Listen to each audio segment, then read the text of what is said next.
Welcome back ناظرین. ہم بات کر رہے ہیں ڈیفنس سروسز میں کانٹریکٹس، اس میں کرپشن اور اس میں اکاؤنٹیبلٹی میکانزمز کی، اور ہمارے ساتھ vice admiral retired Javed Iqbal جو کہ فارمر ڈائریکٹر جنرل نیول انٹیلیجنس بھی ہیں اور پاکستان کے سابق سفیر بھی رہ چکے ہیں، اور اس وقت سینٹرل وائس پریزیڈنٹ ہیں پاکستان تحریک انصاف کے، وہ شریک گفتگو ہیں.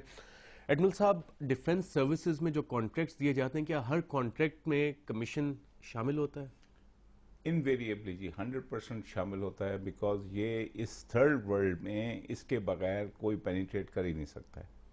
اور میں یہ سمجھتا ہوں کہ جتنا share of the cake defence کو جا رہا ہے، آپ دیکھیے کہ اس دفعہ ہماری 1800 ارب کی جو تھی نیشنل انکم جو تھی، جس میں سے 600 ارب ڈیٹ سروسنگ کو چلا گیا، 600 ارب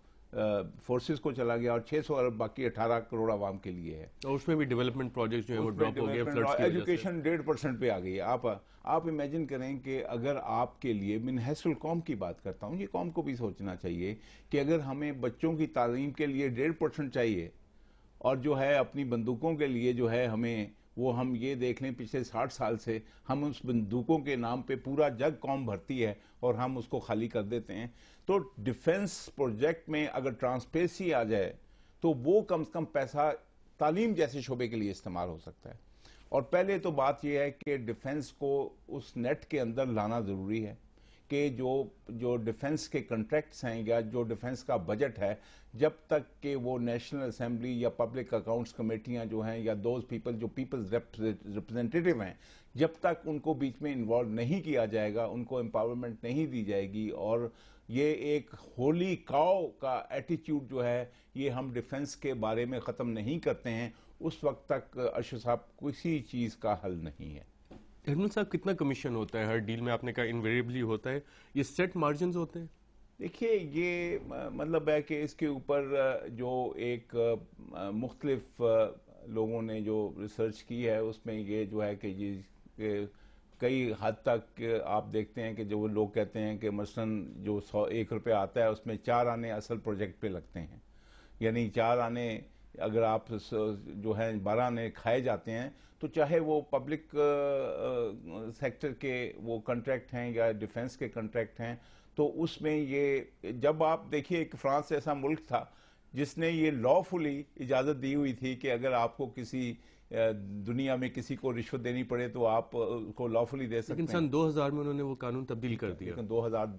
تو ماشاءاللہ یہ ان کا، آپ ایسی بڑی جو اپنے بڑے بڑے دعوے کرتے ہیں کہ ہم اتنے بڑے ایماندار اور اتنے بڑے ہم یہ جو ہائی ویلیوز پہ بلیو کرتے ہیں، تو وہ اس چیز کو مانتے ہیں. لیکن اب بھی میں بتاؤں کہ اب بھی آپ اس کو چھوڑیں، آپ پچھلے 8 سال کے 10 سال کے جو کنٹریکٹس ہوئے ہیں، آپ وہ تو انفارمیشن فریش ہے، وہ تو کسی کو آپ 70 وار کی طرح لوگ قبروں میں نہیں چلے گئے ہیں. آپ پچھلے 10 سال کے 2099 سے شروع کر دیں، آپ 95 سے شروع کر دیں، آپ 90 سے شروع کریں، لیکن خدا کے لیے جو لوگ زندہ ہیں،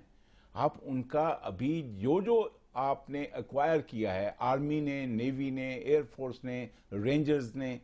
اب جو ڈپلیکیشن ہو رہی ہے، جو آپ دیکھیے ابھی NLC کا جو انکوائری ہو رہی ہے، وہ ودن دا ایک سروس کے پیریمیٹر کے اندر ہے، تو وہ ایسے بات تو نہیں چلتی نا. بات تو یہ ہوتی ہے کہ جب آپ اس کا ایک انڈیپینڈنٹ انکوائری ہو، جوڈیشل کمیشن بیٹھے اور جوڈیشل کمیشن میں تمام یہ ڈیلیں جو ہیں وہ ان کے سامنے لائی جائیں، تو پھر شاید ارشد صاحب ہم کسی نتیجے پہ پہنچ سکیں گے، ورنہ یہ لیپ اپ ہوتی ہے، یہ اس کو آپ چند ایک پروگرام میں ڈسکس کر کے یہ ختم ہو جائیں گی. لیکن ان پروگرام سے اویئرنیس آتی ہے اور شاید حکومت بھی یہ بات سنتی ہے اور کچھ پارلیمنٹیرینز بھی اس کا نوٹس لے، اور جیسے ایڈمرل جاوید اقبال کہہ رہے ہیں کہ اکاؤنٹیبلٹی میکانزمز پارلیمنٹری اور جوڈیشل دونوں کو ایکٹیو ہونا پڑے گا. ناظرین، یہاں پہ ہم ایک چھوٹا سا وقفہ لیں گے، اور جب وقفے کے بعد واپس آئیں گے تو ہم یہ جاننے کی کوشش کریں گے کہ ان ڈیفنس کانٹریکٹس میں ٹرانسپیرنسی کیسے لا سکتے ہیں. ایک وقفے کے بعد.